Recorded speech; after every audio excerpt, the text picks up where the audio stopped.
M.2 NVMe এর সাথে কিভাবে এনক্লোজার লাগিয়ে এটাকে এক্সটার্নাল স্টোরেজ হিসেবে ব্যবহার করতে হয় আমরা আজকে সেটা দেখব এবং জানব।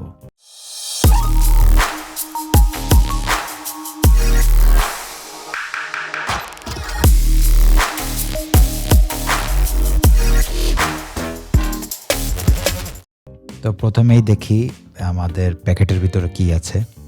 তো প্যাকেটের ভিতরে কি থাকবে, একটা এসএসডি থাকবে যেটা হলো নেটাকের একটা 1 টেরাবাইটের এসএসডি।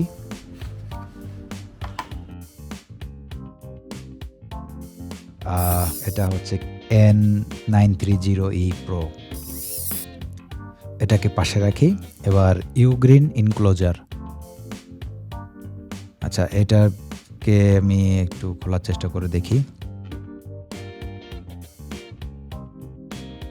যেটা হচ্ছে ম্যাক্সিমাম 8 টেরাবাইটের একটা স্টিক, মানে ম্যাক্সিমাম সাপোর্ট করবে 8 টেরাবাইট।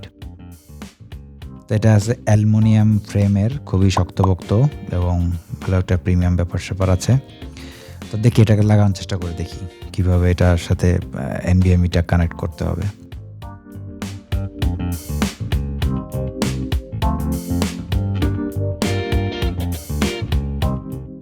তো ভয়ে ভয়ে চেষ্টা করে এটাকে আমি এর সাথে কানেক্ট করতে ব্যর্থ হলাম।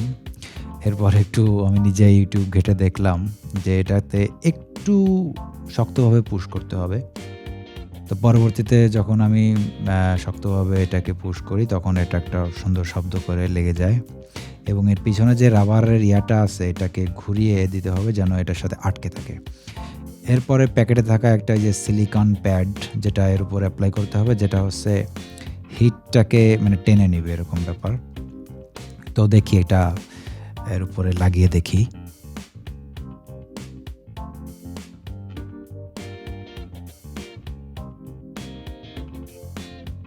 তো এটা লাগানো হয়ে গেলে আবার আমরা এনক্লোজারটার কভার দিয়ে এটাকে বন্ধ করে দিই। আর এরপরে রাবারের যে সিলিকন যে কভারটা আছে এটা আটকে দিলাম। এটার এই সাইডটা পুশ করলে অপর প্রান্তটা খুলে যায়, এটাই হচ্ছে এর সিস্টেম। যখন খোলার দরকার পড়বে তখন এটা জাস্ট পুশ করে দিলে ওটা খুলে আসবে। এটা সুবিধা, আবার অনেক ক্ষেত্রে অসুবিধাও, চাপ লাগলে খুলে যায়। তো দেখি এটাকে আমরা কম্পিউটারে কানেক্ট করে দেখি কি হয়। আর প্রথমবার কানেক্ট করে এটাকে হচ্ছে ইনিশিয়ালাইজ করে দেখাইতে হয়। তো এটার জন্য যাইতে হবে হচ্ছে কম্পিউটারের ডিস্ক ম্যানেজমেন্টে। ডিস্ক ম্যানেজমেন্ট ওপেন করলে একটা পপ আপ উইন্ডো হবে যেখানে দেখাবে যে নতুন একটা ড্রাইভ পাইছে। এটাকে আমরা ওকে দিয়ে যেটা হচ্ছে আমরা এনটিএফএস মানে উইন্ডোজের জন্য এটাকে একটা নতুন ভলিউম হিসেবে ক্রিয়েট করতে হবে, যেটা হচ্ছে এনটিএফএস ফরম্যাটে। ওকে দিয়ে দেই, আমরা দেখি কি আসে।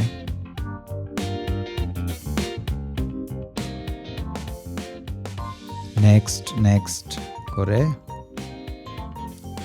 ওকে, আমাদের ভলিউম ক্রিয়েট হয়ে গেছে। এখন আমরা এটার প্রপার্টিসটা চেক করে দেখি।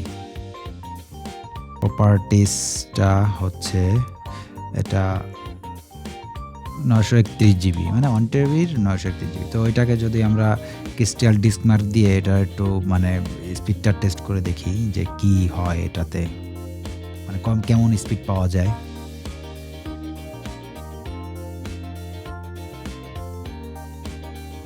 কিছু সময় পার করার পরে আমরা দেখতে পারি যে এটার রিড রাইট স্পিডটা যথেষ্ট ভালো। এটা ডিস্কমার্কে। এখন আমরা একটু এর মানে বাস্তব অভিজ্ঞতাটা নিয়ে দেখি যে আমার পিসি থেকে ট্রান্সফার করে।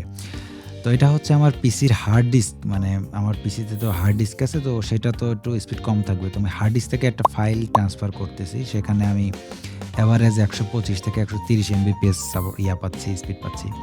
এবার আমার পিসি সি ড্রাইভ, মানে এটা তো একটু মানে এসএসডি দেওয়া আছে যদিও সাটা টাইপের, তো এইখানে আমি প্রায় 300-র উপরে স্পিড পাচ্ছি।